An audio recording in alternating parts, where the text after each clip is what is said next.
এই হুজুর, আপনি হাত তুল,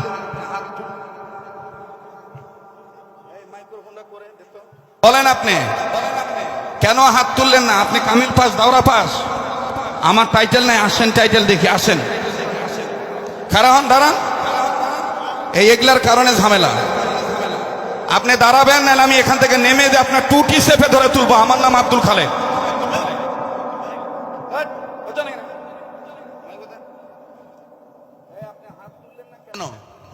বলেন কেন আপনি হাত তুললেন না? এই মলবি, কথা বলো। হাত তুললো না কেন তুমি? এই যে রুমাল ঘুমটা দিয়ে আছে, যে হাত তুললেন না কেন?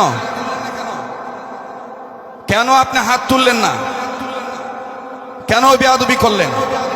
কি ভাই, কথা বলেন আপনারা, জবাব দিতে হবে, আনালে দাঁড়াইতে হবে।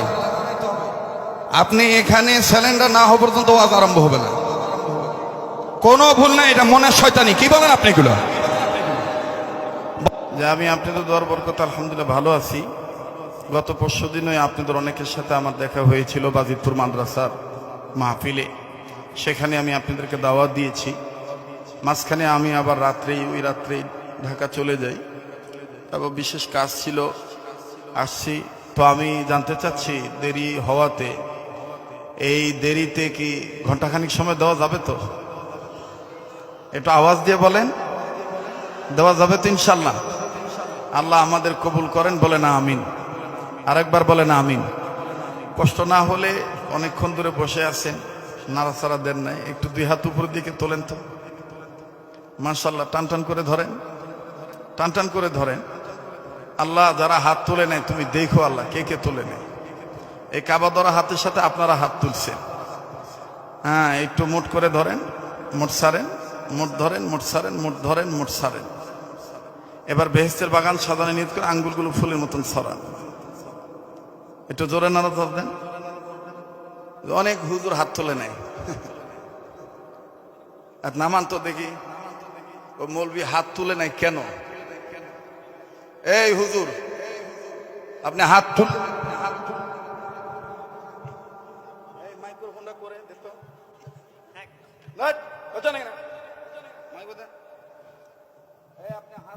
কেন বলেন, কেন আপনি হাত তুললেন না? এই মলবি, কথা বলো। হাত তুললো না কেন তুমি? এই যে রুমাল ঘুমটা দিয়ে আছে, যে হাত তুললেন না কেন? কেন আপনি হাত তুললেন না? কেন বেয়াদবি করলেন? কি ভাই, কথা বলেন আপনারা, জবাব দিতে হবে, আনালে দাঁড়াইতে হবে। আপনি এখানে সিলিন্ডার না হওয়া পর্যন্ত ওয়াজ আরম্ভ হবে না। কোনো ভুল নাই, এটা মনের শয়তানি। কি বলেন আপনি এগুলো? বলেন আপনি কেন হাত তুললেন না? আপনি কামিল পাস, দাওরা পাস, আমার টাইটেল নাই, আসেন টাইটেল দেখি, আসেন। কারণ দাঁড়ান, এই এগুলার কারণে ঝামেলা। আপনি দাঁড়াবেন, না আমি এখান থেকে নেমে যে আপনার টুটি চেপে ধরে তুলবো। আমার নাম আব্দুল খালেক। দাঁড়ান আপনি, এটা আমার মায়ের দেশ। আপনি দাঁড়াবেন, আর নাহলে আমি কিন্তু এখান থেকে নেমে যে আপনাকে ধরবো। আপনি কেন বেয়াদবি করলেন? আমি বলছি কাবা ধরা হাতের সাথে হাত তুলতে। এখানে সবাই আমার বাপ বয়সী সবাই আছে। কি ভাই, আপনি কেন গারপিয়ালু করে কেন আপনি হাত নামায় রাখলেন? আপনি না সারেন্ডার হওয়া পর্যন্ত এবং ভুল স্বীকার না করলে আমি ওয়াজ শুরু করবো না। এ মাহফিল জমাইতে খুব কষ্ট হয়েছে। এই তুর্কের মতন খুচরা মৌলবীর কারণে ইসলামের এই দুর্দশা। দাঁড়ান, এই কমিটির লোক এখানে কে আছে? ওনাকে যে ওখানে দাঁড়াইতে হবে। উই কে? এখানকার কত বড় শেড আমি দেখি। উই কি ন্যাংরা না লুলা না খোরা না হাতকুরা? আজকে সাইজ করবো আমি।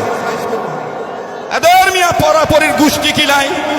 এখান থেকে লাভ দিয়ে টুটি দিয়ে সেবে ধর্ম মিয়া। দাঁড়ান আপনি, আপনি দাঁড়াইতে হবে। হ্যাঁ বাস, এই দেখো মৌলবি, দেখছ? হ্যাঁ বাস, কেন আপনি হাত তুললেন না? নো নো, নেবার আবার মিথ্যা কথা বলেন। আবার ভাই আপনি উল্টা কথা বলবেন না, না তুললে খারাপ কিছু করেন, আপনি আবার সাই দিচ্ছেন কেন? না, অবশ্যই আপনার হাত তোলা ঠিক আছে, উনি হাতই তোলে নাই, আবার কয় না তুললে মানে কেন তুলবে না? এখানে আমরা সবাই আপন, এখানে কেউ কারো দুশ্মন নয়। আপনি আবার অন্যায়কে সাপোর্ট দেন কেন? বসেন, আজকে যেহেতু মাইক নিয়ে দাঁড়াইছি, দাঁড়াই ওয়াজ করবো। বসেন ভাই, সবাই বসেন। আপনারা বলেন ওয়াজ হবে কি হবে না? জোরে বলেন হবে কি হবে না? হাসিনা গেছে ঠিকই, কিন্তু হাসিনার কিছু কাপড় ধোয়ার মলবি থুইয়া গেছে দেশ। কথা বোঝেন নাই? মুনাফিকের কারণে আজকে ইসলামের এই দুর্দশা। আমরা সবাই ঐক্যবদ্ধ এক প্ল্যাটফর্মে থাকতে চাই। তোমার এলেম তোমার কাছে, তোমার পোশাক তোমার কাছে, তোমার সম্পদ তোমার কাছে, আমার সম্পদ আমাদের কাছে, আমরা সবাই ভাই ভাই। কথা বলেন, এখানে আমরা কেউ কারো শত্রু নয়। দল যার যার তার দল, ব্যক্তিত্ব যার যার তার কাছে, কিন্তু আমরা এখানে সবাই আল্লাহর গোলাম।